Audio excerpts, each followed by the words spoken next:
that oil spill is a major threat to the environment, of course, but is it a major threat to the economy? Not yet, according to economics editor Michael McKee, and you say it's not likely to even become one. Why is that, Mike? Well, I want to make it clear first that the slick may have a catastrophic effect on the bayous of Louisiana if it reaches them.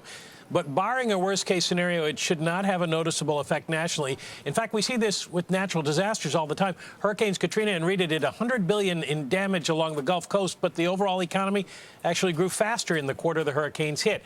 If the slick gets significantly worse, and it seems there's reason to think it may not, oil and gas production might be affected. But grease is more important than oil today. Prices are down the most in 3 months, and concerned the Greek crisis will depress demand. Shrimp and seafood prices are likely to jump with fisheries along the Gulf Coast closed. Those waters account for 23% of Louisiana's total seafood production. Louisiana accounts for something like 80% of Gulf seafood. Well, beyond that, though, it gets a little hazy depending on how much oil flows, for how long, and where it goes. The effects would spread far inland if shipping were affected at the mouth of the Mississippi. Grain futures are falling on concern buyers might go elsewhere.